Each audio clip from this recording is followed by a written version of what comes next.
Hello, and welcome to The Queer Gaze, a gay movie podcast dedicated to examining queer representation and issues. We're continuing our sex work and pornography theme with Marcelo Caetano's 2024 drama, Baby. If you want to hear more of the discussion, including our Chili Pepper Award, please support The Queer Gaze at patreon.com/thequeergaze. You'll also get early access to regular main feed episodes and extra content for every single episode. And you can follow us on social media at The Queer Gaze. Hello, Joe. How are we? I'm doing well. I'm sun-kissed. I've been spending time in Sao Paulo with this movie. And I have to say, I went into it a little bit worried that it was going to be the young boy gets sex trafficked kind of thing, and it just goes to shit, and he gets addicted to drugs and gets AIDS and all this other stuff. So I'm kind of happy that this film doesn't go to the dark places. Yes, very true. And I wonder if that may be the difference between a Brazilian filmmaker making a film about Brazil versus another filmmaker making a film about Brazil. Who knows? Quite possibly, yes. But folks, just because Baby is obviously a smaller title, let me give you a bit of a logline. So this film follows 18-year-old Wellington, who is played by João Pedro Mariano, and he is released from a 2-year stint in juvenile detention. He's 18 years old. He gets out of the slammer and discovers that his parents have moved away with no forwarding address, and he has no money. So he goes with a bunch of his very queer friends to an adult movie theater, and there he has a meet, and I'm going to say meet with an A because we're definitely grabbing some guy's junk. But he has a meet cute with 40-something sex worker Ronaldo, who is played by Ricardo Teodoro. And Ronaldo, as I mentioned, he's a sex worker. So he's an escort for different types of men, and he ends up teaching Baby the ropes. Wellington will eventually rename himself Baby, and Ronaldo will put him to work alternating between the roles of pimp, surrogate father figure, and jealous boyfriend. And the film, I said it doesn't really go to some dark places. We do have a pretty terrifying moment where a drug dealer named Torres ends up calling the police on Baby in order to get him arrested. They drive him out to the desert, and you think, oh, are we going to put a couple slugs into this kid and put him in the ground or something? But thankfully, his father is a retired police officer, so Baby's able to capitalize on that unique connection. But it does end up affecting his relationship with Ronaldo, which is the main purpose of the film, right? It's all about this relationship that develops between the much older man and the 18-year-old. Yes, and the thing that I found fascinating about it in such close proximity to watching Eastern Boys and introducing you to that title is that I didn't feel quite as icky and alarmed and anxious about the relationship between the 40-something man in that movie versus the very young boy, young adult in that movie. And I'm wondering if you can help me unpack why that is. Why is it that this relationship, which has all the same sorts of dynamics of there's a huge age difference, there's a difference in power, there's not so much a difference in class or Education, social dynamics, exactly, and money, and whether they're safe socially, their legal status, where they are, they're on an even keel on that terms. But the relationship does have all of the same dynamics in terms of being controlled, of being exploited, but also being cared for, and also fucked, and also fathered and mentored in an odd way. So for some reason, it didn't bother me quite so much. Okay, yeah, that's interesting because I found the same thing. I wonder if part of it is that this film is a romance. Like, by the end of the film, I think we're meant to feel a little bit sad that they aren't completely together. There's suggestions definitely from Ronaldo's point of view, and we'll get to the end of the film, which I know you had a little bit of issues with. We'll tackle that as well. But I took it to mean that Ronaldo very much wanted to have a relationship with Baby, like actual we are going to be together and I'm going to try to work on my jealousy issues and so on. But, we should try to make a go for it. And I think baby has actually started to become more independent, has a sense of agency, is actually looking out for himself first, as opposed to just slipping into the role of somebody who wants to be taken care of, which is more or less what he spends the vast majority of the film being. But I think because the film is presenting their relationship as a kind of hashtag goals, we're supposed to feel a little bit swoony about it. So even though the age difference is pretty significant, you very much get the impression that the film wants us to invest in it. Yes, it helps a great deal that the two actors have a wonderful, Good relaxed chemistry. chemistry. Yeah. Yeah. I completely buy their relationship despite the massive age difference. It's wonderful performances. I believe for Baby, this is a first feature film appearance. I think it's a film debut. Yeah. Yeah, whereas Ricardo Teodoro, sorry, I'm pronouncing all of these wrong, I believe is an established star, particularly in the theatre. Okay. And yeah, I did read a quote from the director saying that it was only after he screened the film in Cannes that he realized, oh my God, it's a love story. Because he was wanting to make something that was much more of a social commentary, that was Oh. trying to get away from coming out narratives and trying to show the realities of queer culture and not so much stories of survival, but just living on the edges, alternative modes of generating income, different lifestyles in Sao Paulo, and Right. showing it with nuance and without melodrama. And in that sense, I think he completely nailed it. But at the same time, at the heart of it is this relationship that makes you invest in it. So I was enjoying seeing, I always enjoy seeing completely different cultures and Yeah, yeah. experiencing something that I have absolutely no knowledge of whatsoever. I was pulled into it because of this central relationship. Yeah. And yeah, I completely bought it. Yeah, I did too. I could imagine some people having a difficulty with this central relationship. And I do think for some folks, and maybe I'm going to generalize a little bit, I think straight people would probably look at the age disparity and say that's really kind of icky. Like, there are moments where Baby or Wellington will say, yeah, I'm 18. And I think we're actually meant to pause and question if he's being entirely truthful, because, I mean, we do see that he celebrates a birthday over the course of the film. So it's when he and Ronaldo are on a break and he's hooked up with another older man named Alexander, who buys him shoes and other fancy things. Like, he buys him a new phone. And that section of the film I actually found very informative, because it told me that Baby is simultaneously conflating father figures with romantic partners, because he does actually seem happy with Alexander. It's not just a sugar daddy kind of relationship. I get the impression that if Alexander hadn't thrown a fucking shit fit when he found out that Baby had been in jail and had been engaging maybe in sex work and that kind of stuff, then they could have potentially had a bit of a future together. So I found that helpful, because previous to that, I did wonder if Baby, had the frontal lobes fully formed about the nature of his relationship with Ronaldo. Did he understand that this guy was kind of using him in a couple of different ways? Because that was what was making me uncomfortable. But then I realized after his relationship with Alexander that maybe Baby is just attracted to older men. And sure, yeah, it's the father figure mixing with the romantic / sexual love interest. But I at least felt like he had a type. It wasn't just like this weird one-off where I have to go with Ronaldo, because if not, I'm sleeping on empty bus shelters and dodgy. Yeah, I wonder about that because we do find out from Baby that he has been in love before. So he says. So he says, yes. And we also later on meet a character named, is it Kleber? I'm again probably screwing up that name, but it's the name that he uses as a pseudonym when Yeah. he begins his journey into sex work originally, and then eventually he just adopts Baby and lives with it. And then we meet a character called Kleber, and there's obvious chemistry, and they are the same age. Yeah. So I feel as though this is his This is the first. first love.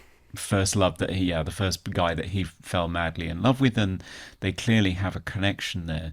So I do still wonder about whether he is automatically connected to or attracted to older men, because at the same time, one of his friends, his sort of found family on the streets of Sao Paulo, who I absolutely love. Oh, they're great. They're so They fantastic. they're great. I love their jamming, their sort of busking sessions that they have where they demand money. It's wonderful.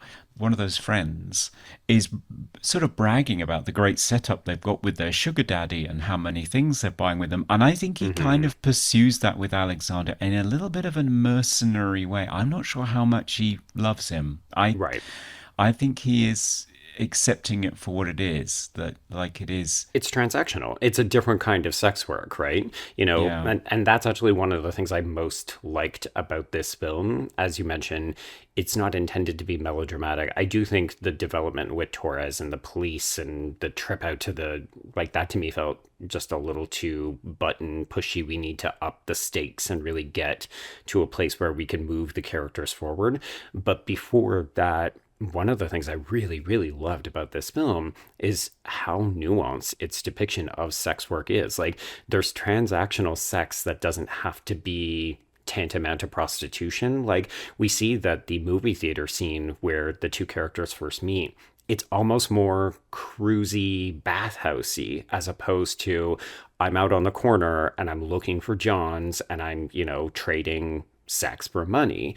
This is a bit more covert. And then we move into the kind of relationship that Baby will have with Ronaldo and Alexander, where it feels like an unspoken sex work where, I'll take care of you, I'll give you food and lodgings, maybe I'll give you clothes and stuff, but also there is an expectation of sex and that you're going to be, contributing in certain ways. And I thought that that was interesting, that the film is very clearly depicting it, but it's not hitting us over the head with it. It's not saying we need to have a scene where these two discuss the financial transaction of, like Baby just moves in with Ronaldo and then Baby just moves in with Alexander.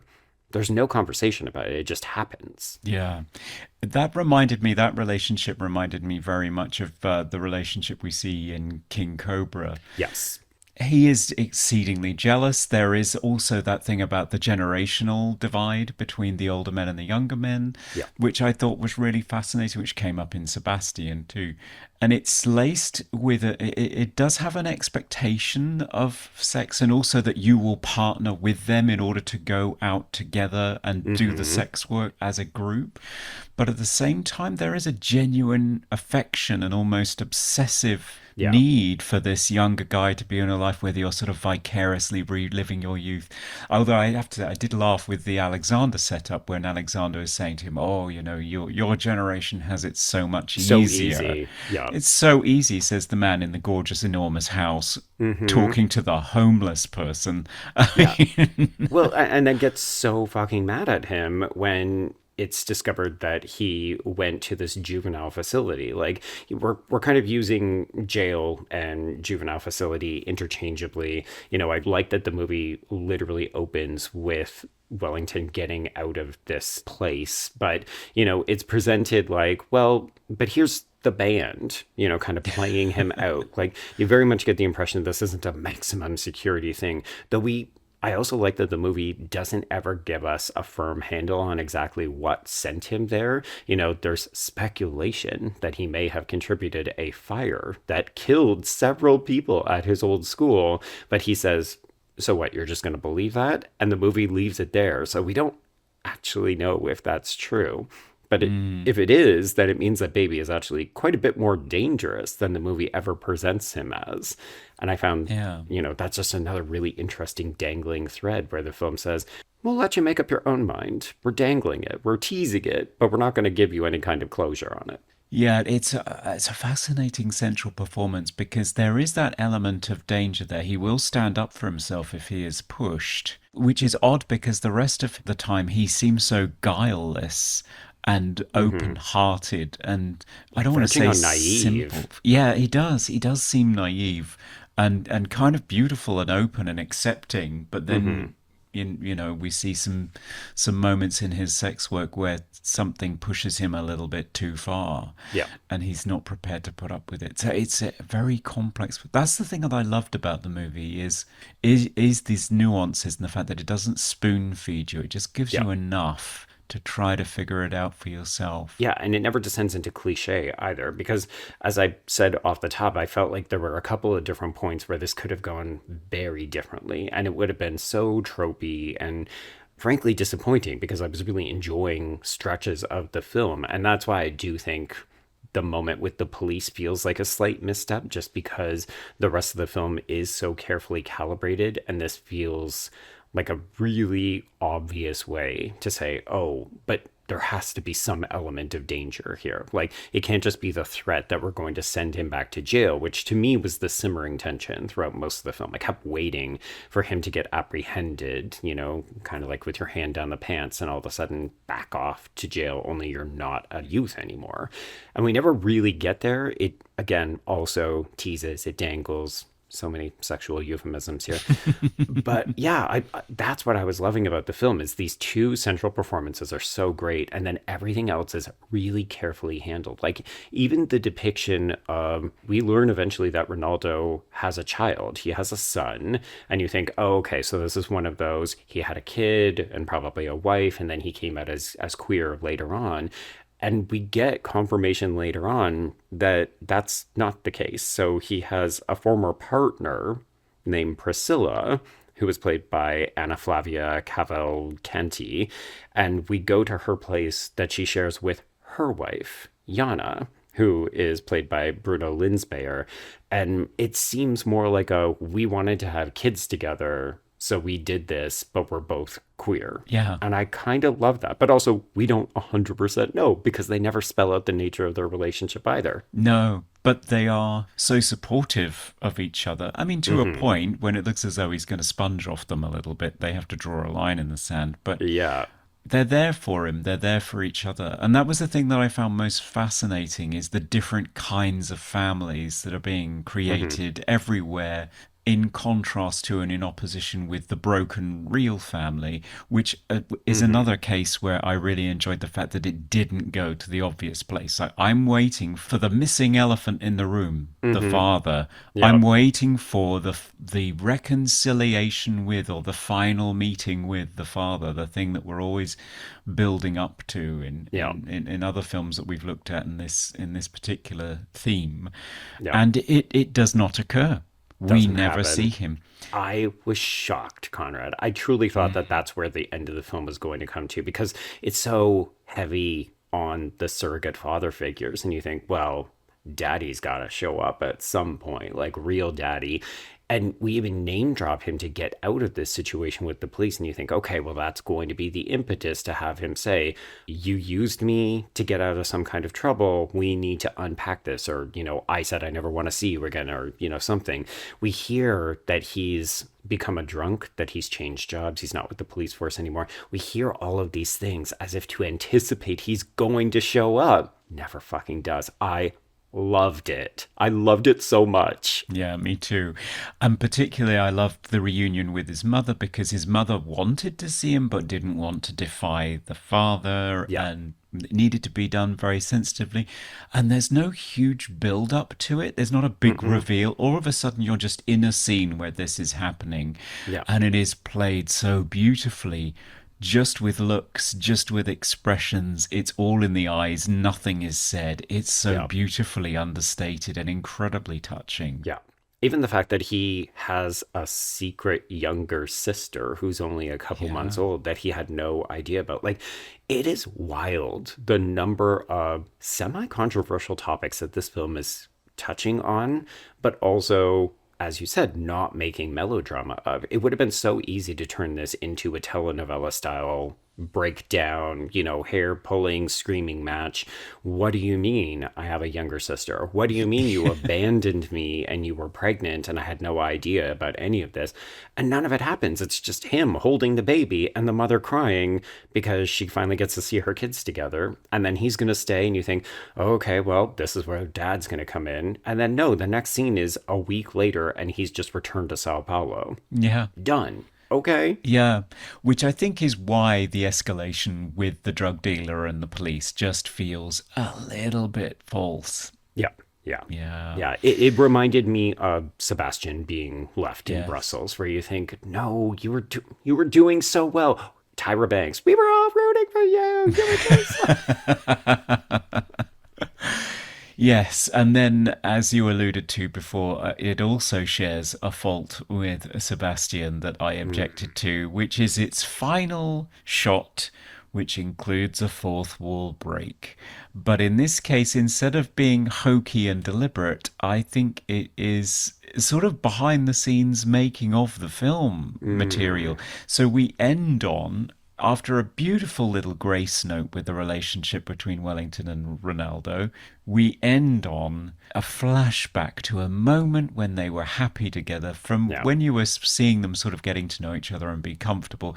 It's the two on a balcony in the beautiful sunshine. They're voguing. They're voguing. The younger man is trying to teach the older man the new dance. It's beautiful.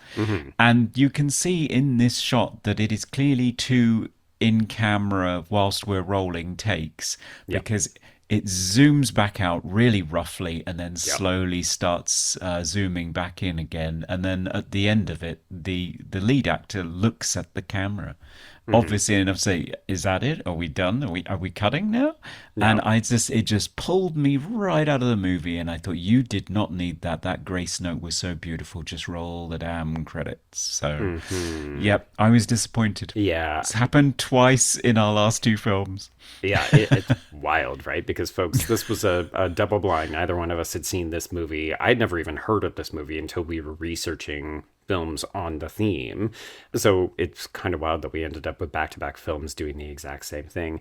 I can understand why this bothers you, because I'll admit I was kind of confronted with it as well. At least with Sebastian, it felt more organic. It did feel like a wink, a kind of sly acknowledgement that this is what the film has all been leading up to. Ask me anything. Here, you're right, it does feel almost like an outtake that was inadvertently included. But I guess the way that I read this was a kind of, oh, okay, did you get what you want? Is this what you wanted to see? Because it recreates this perfect moment, right? Where there's no drama.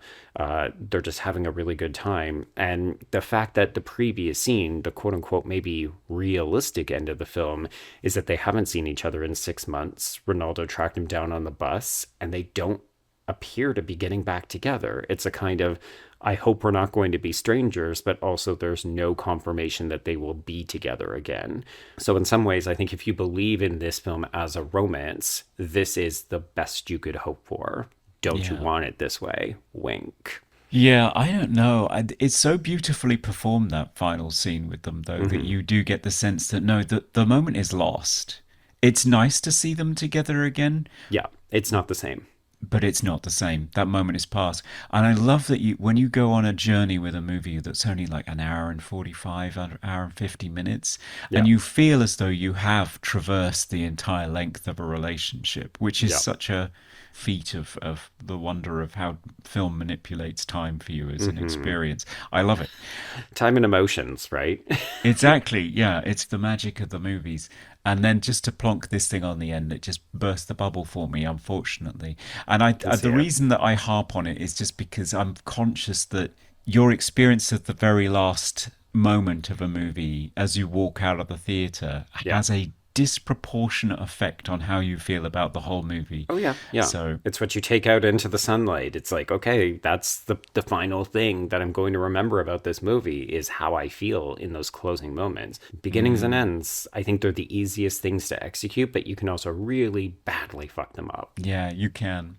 But I don't think it ruins this movie for me. I did really enjoy it. Okay, excellent. Well, I feel like we want to dig into some of the specifics, so that might be a conversation we have to have over on Patreon. So, folks, if you want more of the bonus content, including a discussion of some of these sexy sex scenes, then you need to hop on over to patreon.com/thequeergaze.